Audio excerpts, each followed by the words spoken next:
ये 150 सीसी इसका होना सबसे बड़ा कौन सा है। Hi guys, welcome back to our next. तो आज अपने बाइक का ओनरशिप रिव्यू देने जा रहा हूँ आपको। इसे क्लॉक कर लिया है मैंने लगभग 25,000 किलोमीटर और 3 साल की अपनी राइड एक्सपीरियंस कंप्लीट हो चुकी है। तो सारा चीज़ आपको डिटेल में बताएंगे, क्या पॉजिटिव है क्या निगेटिव है, पहले क्या माइलेज थी आज क्या माइलेज दे रही है, पहले क्या इंजन पुल देता था आज क्या दे रहा है, फ़र्क क्या है, क्या क्या पार्ट्स चेंज हुए हैं, क्या क्या अलग से मतलब एक्स्ट्रा खर्च हुआ है सर्विस के अलावा, सारी चीज़ों के बारे में डिटेल में बात करेंगे। तो एक बार मैं आपको गाड़ी रोक करके ना आपको दिखा देता हूँ कि कितने किलोमीटर ये चली हुई है, और वहीं पे आपको पार्ट्स भी दिखा दूँगा और पूरी बाइक भी दिखा दूँगा आपको। तो सबसे पहले आप एक बार गाड़ी का ऐसे लुक देख लो। ये मेरी बाइक मैंने परचेज करी थी 2021 में अक्टूबर के मंथ में। पहली R15M थी मेरे टाउन की, और ये गाड़ी मैंने मतलब बिल्कुल ये स्टॉक रखा है, कुछ भी चेंज नहीं करा है मैंने। बाकी ग्राफिक्स जो है वो उतार दिया था मैंने स्टार्टिंग में ही, और मतलब कुछ भी मोड्स नहीं हो रखा है। व्हील देख लो और कलर्स देख लो, आप टायर्स देख लो, फेयरिंग देख लो, एग्जॉस्ट देख लो। कॉस्मेटिक हल्का सा मैंने जो है वो ऐड करा है इसके ऊपर में। यहाँ पे विनाइल जो है ब्लैक कलर का लगा हुआ है, और इससे मेरे को लगता है ज़्यादा बेटर लुक लग रही है जैसे स्टॉक आती है। सो भाई why I choose this bike because of why branding, और मैंने जो सुना था यामाहा के बारे में, जैपनीज ब्रांड है, प्रीमियम ब्रांड है, मतलब लॉन्ग टर्म में बहुत अच्छी चलती है, कोई दिक्कत नहीं आती है और कभी ब्रेक डाउन नहीं होती बीच में। तो वो चीज़ पे ना ये गाड़ी बिल्कुल खड़ी उतरी है। 3 सालों के मतलब समय में एक बार भी ऐसी गाड़ी नहीं हुई कि गाड़ी स्टार्ट ना हो या फिर गाड़ी कहीं बीच में बंद हो गई है।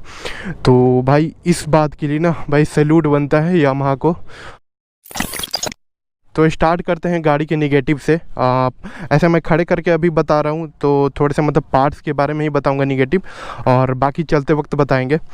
तो अगर निगेटिव की बात करें ना भाई, तो ये फाइबर थोड़ी सी ना बहुत मतलब फ्लेक्सिबल, और मटेरियल जो यूज करा गया है ना थोड़ा सा मतलब पतला यूज करा गया है, स्टडी मतलब फील नहीं होता है। बट ये इसका कुछ पॉजिटिव भी है कि कोई चीज़ लगता है ना तो भाई ये ऐसे दब के रह जाता है तो ब्रेक नहीं होता।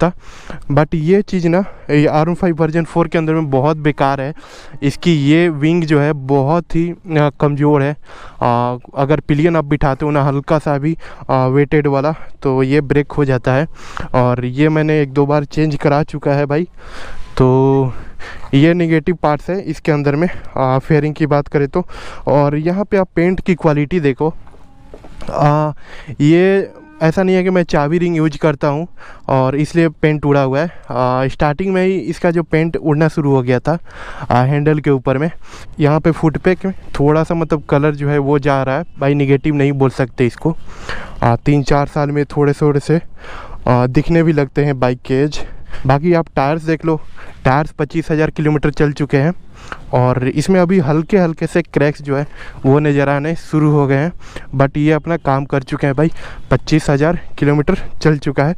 और तो यहाँ पे स्प्रोकेट देख लो, स्टॉक जो स्प्रोकेट थे वो मतलब ख़राब हो गए थे 20,000 के अप्रोक्स में, तो इसलिए मैंने यहाँ पे रोल ऑन का चेन सेट डलवाया हुआ है, और ये अभी बहुत तगड़े परफॉर्म कर रहे हैं। तो मतलब पार्ट्स की अगर बात करें ना तो भाई एक्स्ट्रा कुछ भी चेंज नहीं हुआ है, मतलब जो इंटरवल ही नहीं होता है 20,000, 10,000, 30,000 वो वाले पार्ट्स चेंज हुए हैं। तो ये इस बाइक की निगेटिव नहीं बोलेंगे, वो चीज़ हर बाइक में होती है कि भाई एक ना एक सर्टेन किलोमीटर पे आपको चेंज करानी ही पड़ती है। एक चीज़ जो बहुत बेकार है इस गाड़ी के अंदर में ना वो है इसका सीटिंग। मैं पोस्चर की बात नहीं कर रहा हूँ, इसकी जो मटेरियल यूज करा गया है ना वो बहुत हार्ड है। पिलियन का तो पूछो ही मत, राइडर का भी थोड़ा हार्ड है, और ये तो मतलब बिल्कुल भी भाई बैठने लायक नहीं है। मैं अभी इस गाड़ी पे सबसे अगर लंबा राइड कराऊँ ना तो 300 के आसपास, और उस कंडीशन में मेरे को 2-3-4 बार उठ के भाई खड़े होने पड़े, टहलने पड़े। तो इतनी बेकार है इसकी सीटिंग। और मैं मतलब दूसरे बाइक पे 500-600 किलोमीटर का लगातार राइड कर चुका हूँ, बट इसके ऊपर में मटेरियल के वजह से और ये सीटिंग की हार्डनेस की वजह से बहुत तकलीफ़ होती है लंबे राइड पे चलने में। बाकी आपको चलाते वक्त बताता हूँ माइलेज और पुल ये सब के बारे में, और क्या निगेटिव या फिर पॉजिटिव लगा मेरे को। और एक बार साउंड सुना देता हूँ आपको।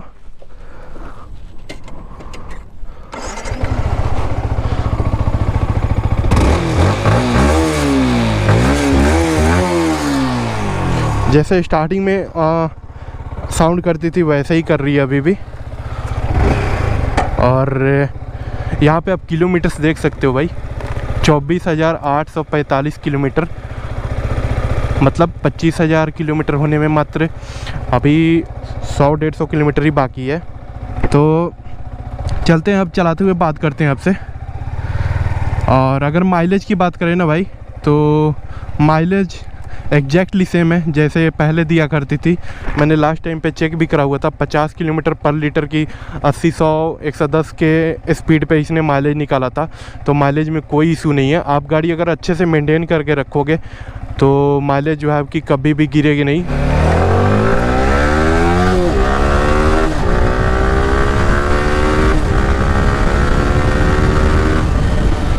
तो भाई ऐसे में ना कोई दिक्कत नहीं है, बहुत अच्छा भाग रही है। जैसे स्टार्टिंग में भागती थी गाड़ी वैसे ही अभी भाग रही है।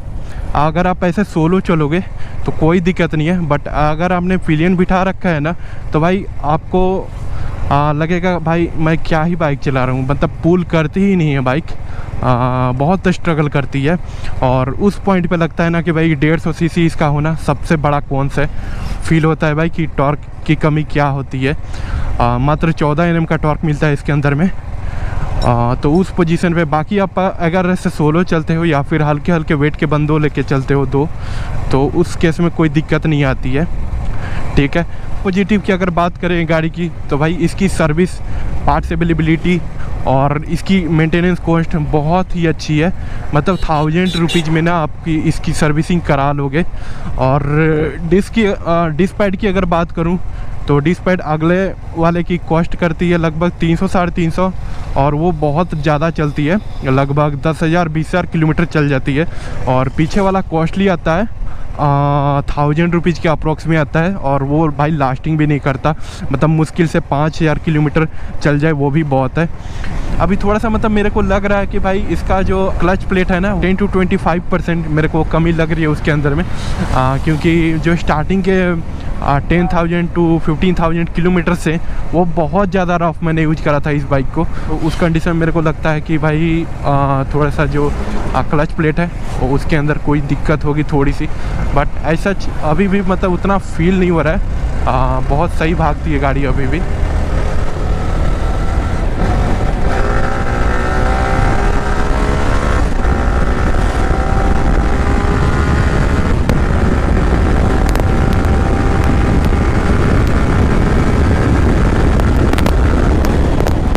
इसे टॉप स्पीड कराने में थोड़ा समय लगता है, लगभग 2 किलोमीटर के आसपास में जाके अपने टॉप स्पीड पे पहुंचती है। तो इसलिए आपको प्रॉपर हाईवे हो तो ही भगाना। और मैं मेंटेनेंस की अगर बात करूँ ना तो भाई मोटूल का लुब्रिकेशन यूज करता हूँ। और इसके अंदर मैं अगर इंजन ऑयल की बात करूँ तो स्टार्टिंग में मैंने यामाहा का ही यामा ल्यूब डाला हुआ था 2-3 बार, बट उससे मेरे को फीडबैक अच्छे मिले नहीं भाई। 2000-3000 किलोमीटर के बाद ना बहुत गाड़ी बेकार चलती थी, आवाज़ आने लगती थी। तो मैं स्विच हो गया मोटूल के ऊपर में। मैंने मोटूल 300V भी डलाया था, सबसे बेटर मेरे को लगा था भाई मोटूल 300V का फीडबैक बहुत तगड़ा लगता। और उसके बाद मैं अभी डलवाता हूँ मोटूल का 17100। तो अगर आपको परफॉर्मेंस चाहिए थोड़ी सी अच्छी तो भाई आप चेन को ल्यूब करो अच्छे से, मोटूल का यूज करो लुब्रिकेशन। और इंजन ऑयल के नाम पे आप मोटूल्स का 17100 डलवा सकते हो। और भी ज़्यादा आपको परफॉर्मेंस चाहिए या फिर मतलब स्मूथनेस चाहिए गाड़ी के अंदर में तो आप मोटूल का 300 भी डलवा सकते हो। मैंने स्प्रोकेट जो है वो MT-15 का डलवाया हुआ है रोल ऑन का, और उससे काफ़ी अच्छे फीडबैक मिल रहे हैं। थोड़ी सी मतलब इनिशियल में भी फील हो रहा है। और बार बार ये इसे लीव करने की सबसे बड़ी चीज़ तो एडजस्ट करने की ज़रूरत बिल्कुल नहीं पड़ती है। पहले के टाइम पे भाई हर एक महीना या फिर 10-15 दिन पे ऐसे ही लगता था ना कि भाई एडजस्टमेंट की ज़रूरत पड़ गई है।